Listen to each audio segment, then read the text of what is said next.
I have a great debt to owe to the indigenous people of Australia. We're standing on their land. We forget that we Europeans who occupied this land 230 years ago have now superimposed our culture on people who have been here for over 50,000 years. So it's a great privilege to have this opportunity to share with you some of the implications of that those years of discovery. I'm not sure how we operate this thing. First of all, I would suggest that we take some time to examine this question of who we are, where do we come from, how did we get here. I do this on the assumption that it's beneficial for all of us to understand our origins, better to appreciate where we are today, and better to plan for the future.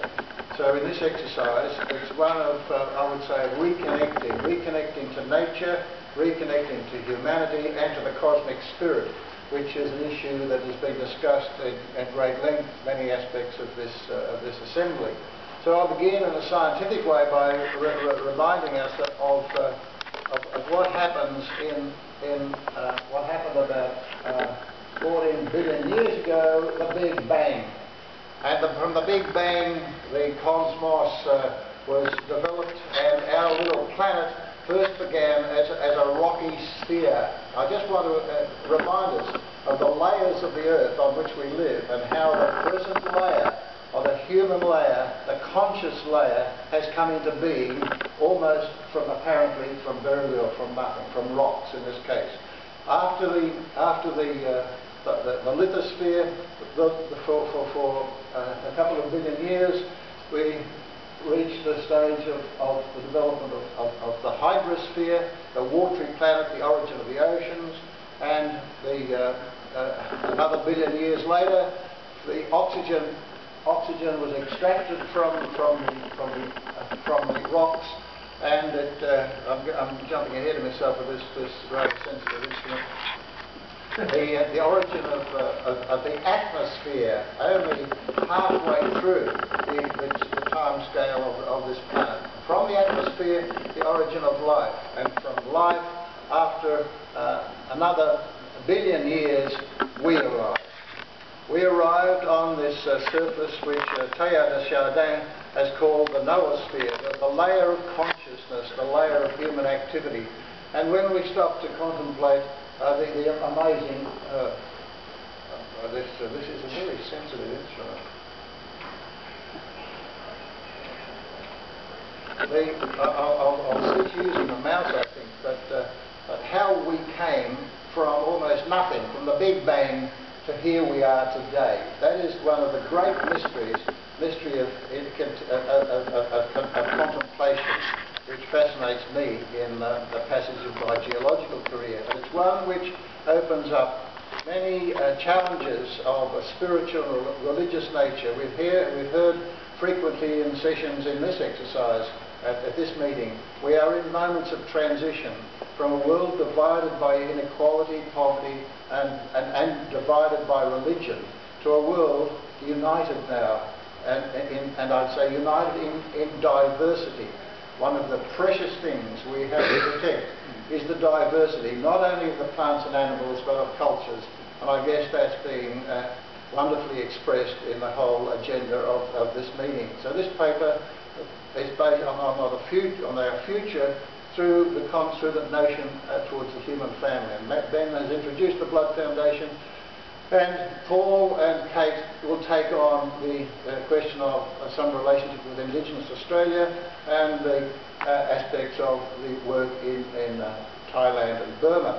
Now, for me, this is a great privilege in my ancient or geriatric phase to have three younger members of the community taking up issues which have been raised at this conference. Issues, it's all very well for us to talk about spirituality and the wonders of enlarging our spiritual ambience. We're preaching largely to the converted in this audience, But one of the aspects, of course, is there's a lot of us are now geriatrics. We're reaching the end of our active phase, and what have I got to bequeath? I don't have a lot to bequeath to my children and their grandchildren, except a lot of problems. We've created a lot of problems, and it's their generation who now has to tackle them to try and fix them. So that it's a great reassurance to me to find a younger generation with us today who are taking up now in this context, at this assembly, there's been a lot of discussion about the theory, about spirituality and about problems of environment. Here we have two young people talking about problems of action. So in this context we're going from the philosophy to outcomes, to real action.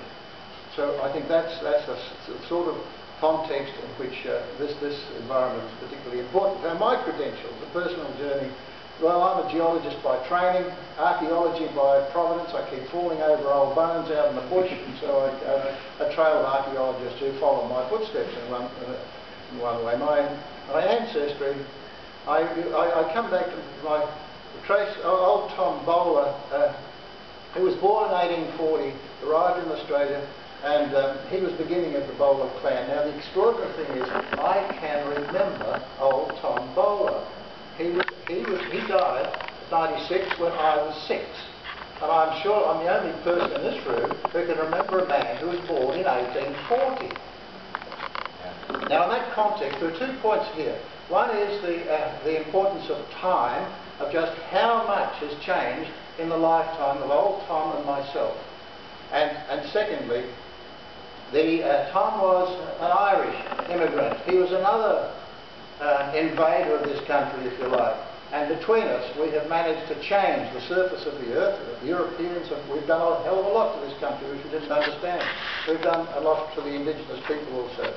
So I opened my eyes in 1930, Irish tribal Catholic background. I had a short burst in the seminary. Would have been maybe an aspiration to be a bishop. I like bishop's robes, but I failed in that context. 9 years as a farmer, and for the last 50 years as a geologist. So it's in that context that I've been able to examine the environments of the Earth's surface, particularly in relationship to climate change. I've focused on deserts and arid lands in China, Israel, Australia, and the point that Ben made earlier, I suppose, that part of my legacy will be remembered with the discovering of early human occupation at Lake Mungo, and that led me into a relationship with the indigenous Australians, from whom I have learnt so much. So in this context, I want to we're looking at some of the interactions between science and religion, between science in a spiritual activity and the sheer mystery of consciousness. Now that is one which I think is one for continuous contemplation. For a Christian, it's even a greater mystery, because I believe in Christ and the Incarnation, and in that context, the Incarnation, the notion that God has actually identified with the physical world, is an extraordinary assumption. And many of my colleagues would think no scientist in his right mind would accept that reality.